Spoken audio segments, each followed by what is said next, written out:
Hello students, this is a part 2, The Shepherd's Treasure.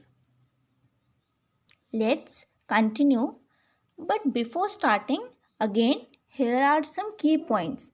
Let's read them first. The shepherd was able to make out that his visitor was none other than the king. अब आगे story में क्या होने वाला है कि shepherd ये जान जाएगा कि वो किंग और कोई नहीं, जो विजिटर है वो और कोई नहीं, वो किंग है. The king made the wise shepherd governor of a small district. अब किंग इस समझदार शेपर्ड को एक छोटे से डिस्ट्रिक्ट का गवर्नर बना देगा. The governors became jealous of the new governor and called him dishonest. और जो बाकी दूसरे गवर्नर होंगे वो इस नए गवर्नर से जेलस मीन्स उससे जलेंगे और उसे डिसऑनेस्ट मीन्स बेईमान बोलेंगे. Let's continue. Though still tired,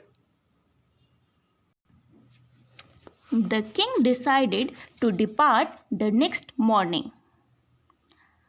हालांकि जो राजा था वो बहुत थका हुआ था, पर राजा ये डिसाइड करता है कि वो नेक्स्ट मॉर्निंग वहाँ से चला जाएगा. डिपार्ट मीन्स चले जाना, निकल जाना.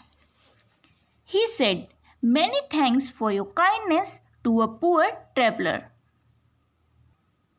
अब राजा उस शेपर्ड को बहुत बहुत धन्यवाद करते हैं, बोलते हैं कि तुमने इस गरीब ट्रेवलर की बहुत अच्छे से देखभाल की. I have a long way to go. Permit me to leave. अब राजा उससे कहता है कि मुझे बहुत दूर जाना है, तो मुझे जाने की इजाज़त दो. Looking straight into the eyes of his guest, the shepherd replied, Thank you, Your Majesty, for paying me the compliment of a visit. अब शेपर्ड उस राजा की आंखों में देख के बोलता है कि गेस्ट, तुमने मुझे कॉम्प्लीमेंट दिया, उसके लिए thank you. The king was astonished as well as pleased. अब जो राजा था वो उससे बहुत ज़्यादा इम्प्रेस था और साथ में ही बहुत खुश था. Pleased means happy. He was also happy. He is indeed very wise. He thought to himself. अब वो अपने आप में सोचता है कि सच में ये कितना समझदार है. कौन? The shepherd. I need people like him to work for me. और राजा ये सोचता है कि मुझे इसी के जैसे लोगों की ज़रूरत है जो मेरे लिए काम करें. And the king appointed this humble shepherd the governor of a small district. और फिर राजा उस हम्बल शेपर्ड को, हम्बल मीन्स विनम्र, कितना प्यार से बात करने वाला और समझदार इंसान को वो स्मॉल डिस्ट्रिक्ट का गवर्नर बना देता है. Although he rose to power and dignity, the shepherd remained as humble as ever. अब जो शेपर्ड था उसे बहुत पावर में मिल गई थी. डिग्निटी मीन्स मर्यादा. तो उसे भले ही कितनी भी पावर मिल गई थी, पर उसने अपनी डिग्निटी को मीन्स अपनी मर्यादा को नहीं छोड़ा और हमेशा हम्बल रहा. मीन्स हमेशा विनम्र तरीके का रहा. People loved and honored him for his wisdom. और जो लोग थे वो उसे उसकी विजडम मीन्स ज्ञान, उसके ज्ञान के लिए उसे हमेशा अच्छा ही बोलते थे. मीन्स ऑनर्ड मीन्स सम्मानित करना. तो हम किसी की तारीफ़ करते हैं तो वैसे ही लोग उसकी तारीफ़ करते थे. Sympathy and goodness. तो सिंपैथी मीन्स सहानुभूति और गुडनेस मीन्स उसकी अच्छाई. इन सभी की वजह से लोग उससे बहुत खुश थे और उसे प्यार करते थे. He was kind and just to one and all. वो बहुत काइंड था. काइंड मीन्स बहुत ही सरल स्वभाव का. तो वो हमेशा ऐसे ही रहता था. His fame as a fair and wise governor soon spread throughout the country. अब जो उसका फेम था, फेम मीन्स प्रसिद्धि.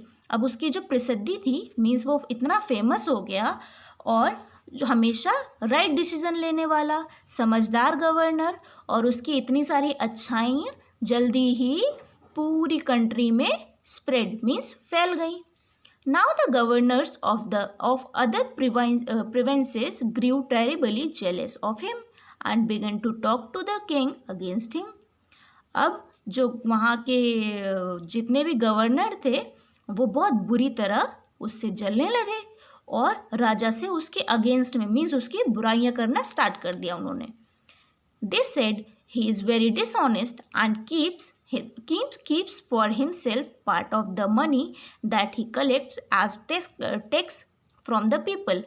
अब उन्होंने जितने भी जेलस वहाँ के गवर्नर्स थे उन्होंने राजा के कान भरना स्टार्ट किया कि वो डिसऑनेस्ट है मीन्स बेईमान है और लोगों से पैसे लेता है और उसमें से टैक्स काट लेता है. Why did he always carry with him? They added an iron chest. अब लोगों ने कहा कि वो जो लोगों से पैसे काट के लेता है उन पैसों को हमेशा अपने आयरन चेस्ट मतलब जो उसके पास एक आयरन का बॉक्स था उसमें रखता है. जैसे हम बक्से यूज़ करते हैं घर पे तो वैसे ही वो उस लोहे के बक्से में रखता था सारा अपना सामान जो भी था. Perhaps he carried in it the treasure that he had scarcely collected.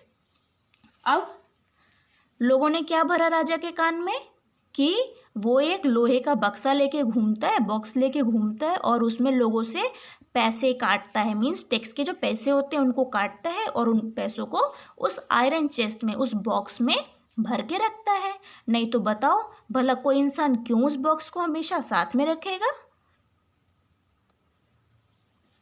और फिर after all they said mockingly. Here mockingly means किसी का मजाक उड़ाना.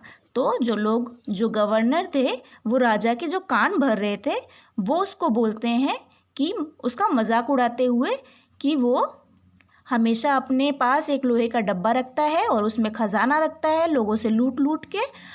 ही was an ordinary shepherd and could behave no better. और बोलते हैं कि वो एक साधारण सा शेपर्ड था चरवाहा था और वो इससे अच्छा बिहेव कर भी नहीं सकता.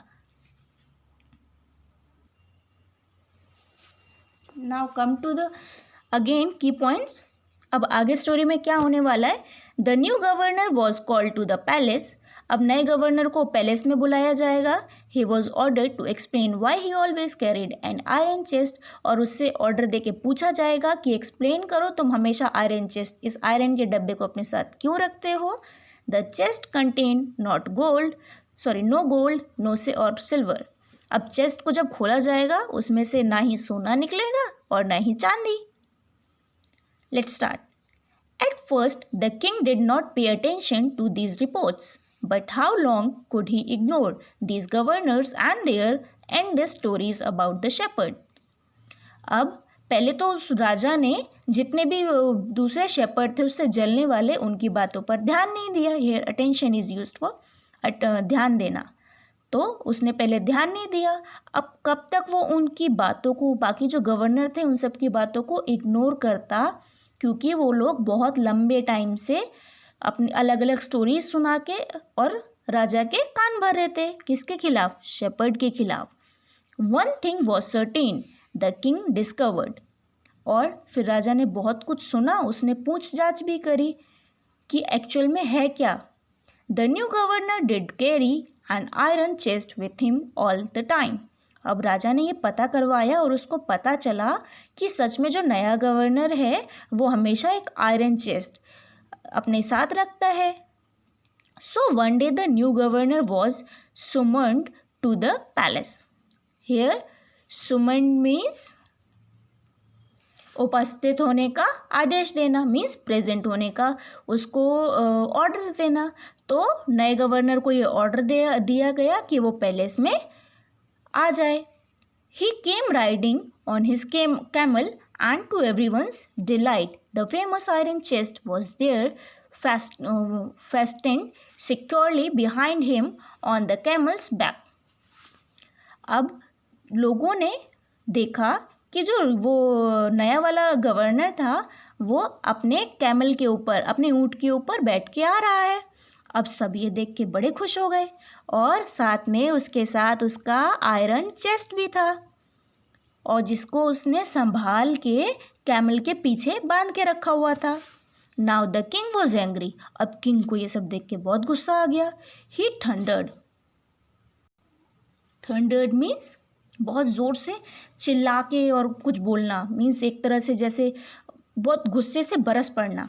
तो वो बहुत ज़ोर से गुस्से में चिल्लाया, why do you always carry the iron chest with you, what do it contain. अब राजा उससे चिल्ला के पूछता है, अरे तुम अपने इस आयरन चेस्ट में क्या रखते हो और इसे अपने साथ हमेशा लेके क्यों घूमते हो।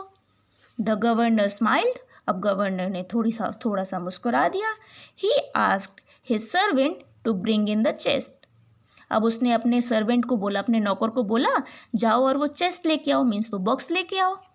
How eagerly the people standing around waited for the shepherd's to be found out. Here eagerly means बहुत बेसब्री से। अब जो लोग थे वहाँ के बाहर खड़े हुए थे, वो बहुत बेसब्री से वेट कर रहे थे कि उसका जो शेपर्ड का वो बॉक्स है वो लेके आए, खोलें और देखें उसमें है क्या। But how great was their astonishment and even of the king himself when the chest was opened. But जब वो बॉक्स खुला तो सारे लोग, एस्टोनिशमेंट मीन्स हैरानी, तो सारे लोग और राजा खुद भी बहुत हैरानी से देखते हैं। No gold or no or silver or jewel but an old blanket was there was all that came out. अब वो सब हैरानी से क्या देखते हैं कि ना तो गोल्ड निकला, ना सिल्वर निकला, ना ही कोई ज्वेलरी निकली, बट निकला तो क्या, सिर्फ एक blanket. Holding it up proudly the shepherd said. अब उस शेपर्ड ने बहुत प्राउडली, बहुत गर्व के साथ उस कंबल को हाथ में लिया और बताया, this my dear master is my only treasure, I always carry it with me. और फिर बताता है कि जो मेरा ये कंबल है यही मेरा खजाना है, इसलिए मैं हमेशा इसको अपने साथ लेके घूमता हूँ। But why do you carry such an ordinary blanket with you. अब उससे पूछा जाता है कि तुम एक साधारण से कंबल को साथ में लेकर क्यों घूमते हो। Surely you are the governor of a district. और ये पूछते हैं, एक तो तुम गवर्नर हो इस डिस्ट्रिक्ट के, ऊपर से साधारण सा कंबल लेके हमेशा साथ में घूमते हो, ऐसा क्यों। The king asked. अब किंग ने पूछा उससे क्वेश्चन ये। To which the shepherd replied with a quiet dignity. अब जो शेपर्ड था उसने बहुत ही शांति से, मीन्स रिस्पेक्टफुली उसको रिप्लाई किया कि this blanket is my oldest friend. ये ब्लैंकेट मेरा ओल्डेस्ट फ्रेंड है। It will still protect me if at any time your majesty should wish to take away my new cloaks. Here cloak means जो पहले के मंत्री वगैरह होते थे वो बहुत ढीले ढाले से कपड़े पहनते थे। मीन्स एक वर्ड है लबादा, मीन्स बहुत ढीले ढाले से, आपने देखा होगा जो राजा के जो भी मंत्री होते थे बहुत ढीले ढाले से कपड़े पहनते थे। तो वो बोलता है कौन, शेपर्ड, उसको रिप्लाई करता है बहुत आदर के साथ कि ये मेरा बचपन का दोस्त है। कौन, ब्लैंकेट उसका बचपन का दोस्त है, सॉरी बहुत पुराना दोस्त है, और वो उसे हमेशा बचाएगा अगर आप लोगों ने, मीन्स आप लोगों ने मिल के मेरे कपड़े निकाल लिए तो, मीन्स उससे उसका पद छीन लिया तो, उसको जो मिली हुई है उसकी गवर्नर जो है बना हुआ है वो, उसको अगर उसका पद उससे छीन लिया जाए तो वो ब्लैंकेट ही उसके काम आएगा। How pleased the king was and how embarrassed the jealous governors became to hear the wise man's reply. अब ये सब सुन के जो किंग था उसको, वो बहुत खुश हो गया और साथ में बहुत एम्बेरेस्ड हुए सब लोग। एम्बेरेस्ड मीन्स उनको सबको बहुत शर्म आई कि इतना अच्छा वाइस मैन, इतना इंटेलिजेंट, इतना समझदारी वाला रिप्लाई सुन के सारे गवर्नर जो जलने वाले थे सबको बहुत शर्म आ गई। Now they knew that the shepherd was indeed the humblest and the wisest man in the land. अब उन सभी को पता चल गया कि जो शेपर्ड है वो सच में, इंडीड मीन्स सच में, सच में सबसे ज़्यादा नम्र, हम्बल मीन्स सबसे ज़्यादा, नम्र मीन्स बहुत प्यार से बात करने वाला है, और बहुत सबसे समझदार है इस पूरी लैंड में, इस पूरी धरती में. The king made him the governor of a much bigger district that very day. और उसी दिन उस राजा ने उस शेपर्ड को गवर्नर बना दिया बड़े से डिस्ट्रिक्ट का. So, this story is taken from an Iranian folktale. Thank you, students.